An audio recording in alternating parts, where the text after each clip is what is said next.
I'm Dr. Art Mollen. And I'm Olivia Fierro. Welcome to Hope You're Feeling Good. I've practiced medicine for over 50 years and seen the face of medicine go through a complete metamorphosis. Physicians have more diagnostic options and tools, however, less time to personalize patient care. The healthcare landscape has become more difficult to navigate, so you'll need more information to advocate for yourself. I'm here to answer your questions as well as educate you with the latest breakthroughs in medicine. At the end of the day, I hope you're motivated to take better care of your health. And I'm Dr. Art Mollen. And I'm Olivia Fierro. And we hope you're feeling good. We're going to educate you, motivate you, and we're even going to advocate for you. 2024 is going to be a great year if you're all ears and open to listening to Dr. Art Mollen's great advice. Yeah, well, you're looking good in the new year. I got to say that. Holding on just by a thread, doctor. So whatever you're doing, just keep it up. Let's get right into the first topic of the day. An interesting one to pose for the start of 2024. The name of the show is Hope You're Feeling Good. There is a circumstance when someone would not be feeling good, and that would be when they're dealing with genital herpes. Exactly. And genital herpes is ubiquitous. I mean, 67% of the population, they say globally, actually has herpes. So it's something that you want to make sure that you either don't get, or if you do get it, what can you actually do with it? Because there's no cure for herpes, but there are treatments that people can get. And depending upon how severe it is, in that first session that you usually get it, that's when those symptoms are the worst. So you'll get a outbreak. It'll be on one side of the body. It'll be in the genital area. It could be on the buttocks. It could be on the thigh, just very close to that area. And usually that's the sexually transmitted herpes, which can be prevented by taking precautions. Mm-hmm. Is it the same as herpes when somebody gets, they're prone to those cold sores and they have those flare-ups? Is it the same thing? Well, they're both herpes viruses, but that's herpes 1 when you get a cold sore, which again, that's very common as well. And then herpes 2 is actually the sexually transmitted, but sometimes they can cross over. The one thing that people often wonder about is, did my, mate give it to me? Sure. Or did if I had this for years. So a lot of times it can stay dormant for many, many years and not actually have an outbreak. And you may not even know that you have it. So you can get specific blood tests, and those specific blood tests, and they're called IgG or IgGM. And that basically will determine whether it's a chronic condition or it's something that you recently have contracted. So if for some reason you're worried about your spouse or, that's maybe, important info. Right, your relationship and who gave it to you, then you could go and you could get a blood test and you could say, hey, this is something I've had for years, but just never really knew it. So it's IgG or IgM. The IgM is the most recent contraction. Wow. All right. Noted. Call the doctor before you call the divorce lawyer and be fully informed in 2024. Yeah, don't break up until you know specifically where first. Mr. Herpes has Exactly. We're going to line up that paperwork real quick. But there is a treatment, and you can take, again, Voltrex, acyclovir, Zovirax. These are medications that you can take on a regular basis to prevent those outbreaks, or at the first sign of, say, even a cold sore, you can also use something like Voltrex or Zovirax, acyclovir, and that will help to slow down the outbreak. But the most severe outbreak is the first time you get it. Okay. Speaking of, you mentioned some medications. You want to talk a little bit about some of the most common medications that are prescribed today? So there's a plethora of medications out there. I mean, and they can be blood pressure medications. They can be medications for gastroesophageal reflux. They're very, very commonly prescribed. Pain medications are prescribed. I'm going to give you a little bit of a quick list of the ones that actually seem to be the ones that are most often prescribed, and that's levothyroxine, which is for thyroid, lisinopril, losartan, metoprolol. These are blood pressure pills and ones that will slow down your heart rate. There's amlodipine, atorvastatin, and then metformin, which is for diabetes, which has become the gold standard in recent years. Then, of course, there's amoxicillin amoxicillin, Augmentin, Zithromax. These are commonly prescribed. And then there's things like Zoloft and, of course, ibuprofen in the 800 milligrams. So these are prescribed medications, but they all have side effects. And that's what you have to be careful of. Thomas Jefferson once said you should devote at least 2 hours a day to bodily exercise, because later on in life, if you didn't do it, you'll devote at least 2 hours a day to taking care of your disease. Well, the reality is he failed to mention you'd be spending your life savings on medications taking care of your disease as you go forward. So these are commonly prescribed, and they all have side effects. And those side effects, like lisinopril, which is taken for high blood pressure, that causes a lot of coughing. And so patients will often say, geez, I think I'm having a cough and I never had it before. Well, usually it's the lisinopril. And then some of the other medications can cause dizziness, lightheadedness. If you take the metformin, you can potentially have your blood sugar go too low. So you have to be careful of these medications. And the interaction of the medications is something that people often don't realize. Well, and I imagine as people get on in years or they're dealing with multiple issues, maybe their doctors aren't aware of all of the prescriptions that they have and how they might be interacting. Exactly. And most people, on the average, by the time you reach the age of 60 or 70, you're probably going to be taking at least 3 different prescription medications. And that could be something like a blood pressure pill, something to lower your blood sugar, and then something like Torvastatin or Crestor, something that you're taking to lower your cholesterol level. Okay. Another topic to tackle today is essential oils and all. I know that there had been, I remember us at the station somebody had done a story about, folks kind of going the route of trying to substitute essential oils in place of traditional medical care, right? Yeah, there's no question about it. So essential oils are quite interesting because they were used as aromatherapy. They're used in complementary medicine, alternative medicine. So a lot of people are exactly. So a lot of people are using essential oils, for different illnesses. They can be beneficial. What you have to be careful of is don't ingest any of these because they can be toxic to your liver. They can affect your entire digestive system. They can cause seizures. So be careful not to ingest any of these essential oils. The ones that seem to be the most popular include things like eucalyptus, lavender, sage oil. These are very, very popular. And then there are actually some conditions that they may help. So say if you have insomnia, they say to take lavender or peppermint or even jasmine. So that's something that people who complain that they can't sleep, they might want to consider that. Anxiety, lavender oil. Lavender oil has a certain, I like lavender oil. It kind of seems to calm you down or whatever. Yeah. My wife probably thinks I should just go around with a bottle of lavender oil all day. She's following you, spritz. If you have headaches, peppermint oil, chamomile tea, people use things like that. But and if you have IBS, irritable bowel syndrome, peppermint oil seems to be very effective. I mean, from a therapeutic standpoint, it actually can help you. So that's something you want to do. And for people who have nausea and vomiting, if you're on chemotherapy, ginger and peppermint oils seem to be quite beneficial as well. So, but not direct on the skin, right? Or it should be diluted a little bit. Mostly we're talking about spritzing and smelling. If you were to apply it to the skin, you'd want to dilute it so you don't get any basic reactions from it. So I think you have to be careful, with something like that. The most significant thing I have to say about the essential oils is avoid any ingestion because that can be toxic. Okay, very good to know. Great topics to begin our conversation with. I'm feeling better already. So we hope you're feeling good. The doctor is in, and we're going to be tackling some more questions. Let's go to the clinic. Yes, let's go. Okay, and see my patients. I forgot my insurance card. Darn it.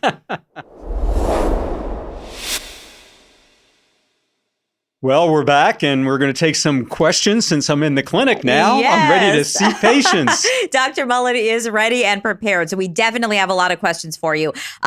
Let's talk a little bit about allergies and skin testing. We have a question in from a 35-year-old who's been suffering from allergies already for years and has tried a lot of the sprays and the allergy meds, looking for something that might be a natural solution. Yeah, so there are some natural supplements. I mean, certainly you can go through the allergy testing and find out what you're allergic to and see an allergist, and you can get skin tests and intradermal testing, and basically then they'll make up a kit and they'll desensitize you and start giving you shots. But why not try something more natural? So you could try something called stinging nettles. Stinging nettles is something you can buy in a health food store, and that's certainly something that, is going to help you with the allergies. Quercetin is another alternative remedy that they use. And then back to the essential oils that we were just talking about. Again, you can use these essential oils. You want to mix them a little bit with olive oil, and, so they're not quite as toxic. But the essential oils work quite well.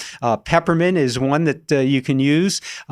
There's another one that it's called bromelain. And bromelain is something that comes from papayas, and that actually has a significant effect. So alternative remedies are very, very good to try.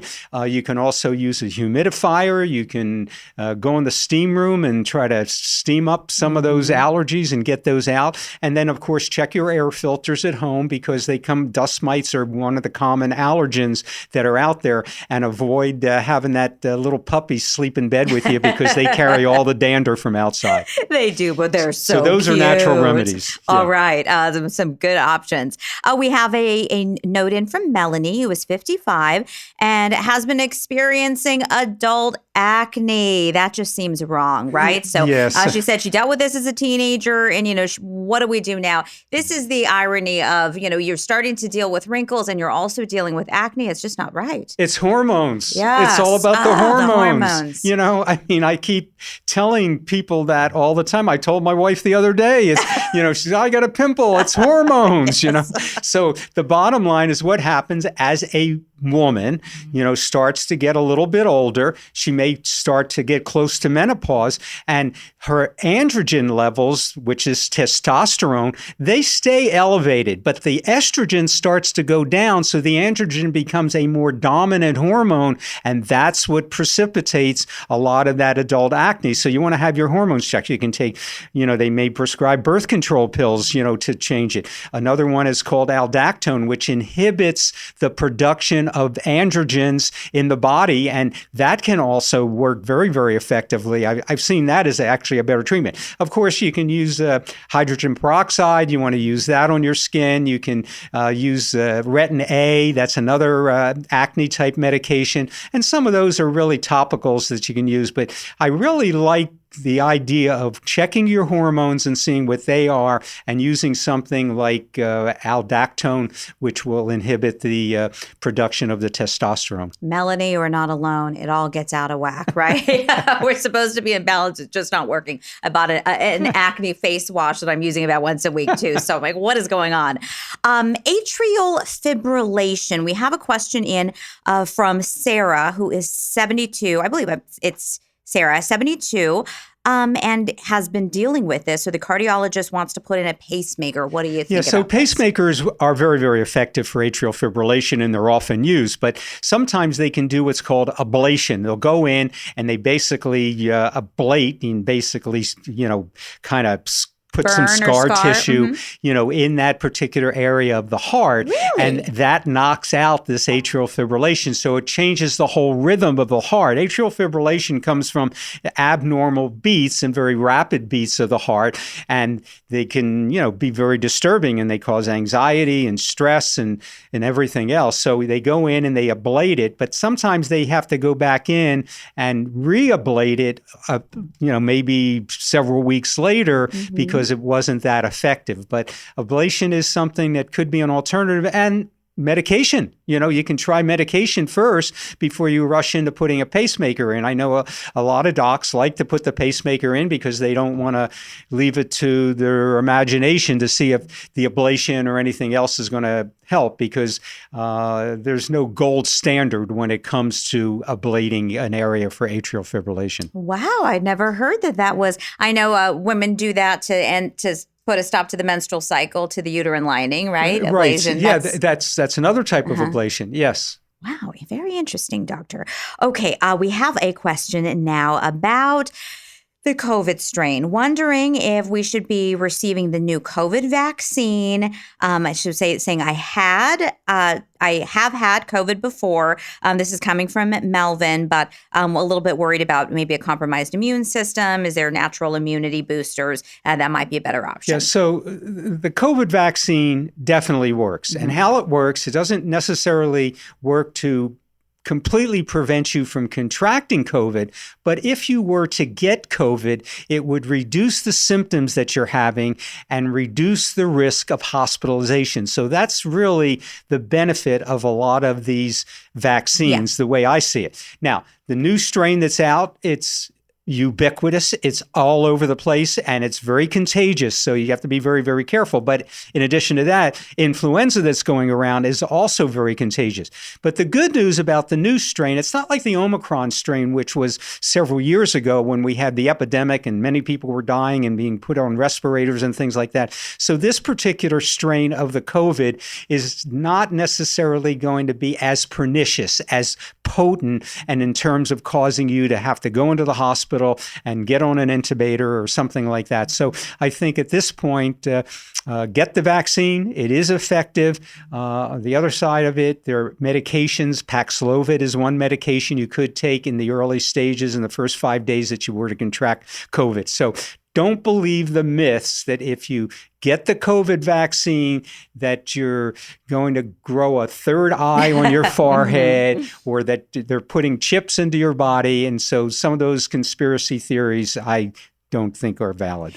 This new vaccine, it is sort of like the flu vaccine year after year, where it's modified for the strain that's prevalent. They try to match it. They try to match it with what the most prevalent strain of the virus is that particular year with influenza. And they're doing the same thing with COVID to see who is getting most of the cases and what type of virus that actually is. Okay. Yeah.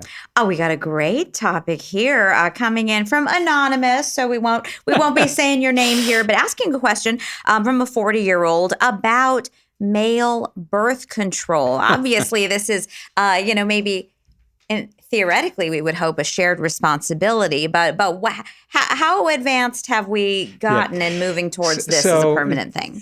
I like this question, and the reason I like this question is birth control should be a shared responsibility, male and female. It shouldn't be just entirely placed upon women to have the responsibility, as far as birth control. So the idea that they're coming out with a male birth control pill, I think, is a revolutionary breakthrough. It's called the YCT 59 or 529. And basically, it's something that is in the experimental stages. They're using it on mice. They have found it to be 99% effective. And what it does, it actually blocks the formation of the sperm from actually coming to fruition. So by blocking it, but it's 100% reversible. So it's 99% effective and 100% reversible, that if you stop taking the pill, you're going to be able to impregnate someone. Those numbers are really good. Yeah. So I think the shared responsibility is a great breakthrough right now. Right around the corner, maybe to be a little bit more. Yeah, I think it's probably a few years off, and you don't want to be the first one to get it if they're just testing it on mice. Right. It's a bit of a jump, right? From mouse to man. It's a clinical 1 study. You want to wait till it at least gets to the clinical 3 stage. Yeah. But yes, a long time coming, no doubt about it. Right. Is it time for some family medicine, Dr. R. Mollen? I think so.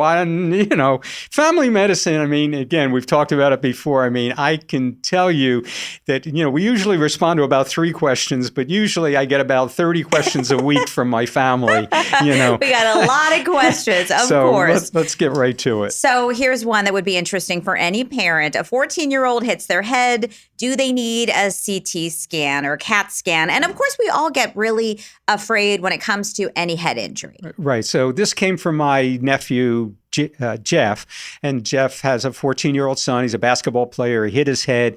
He had some symptoms when it basically first occurred.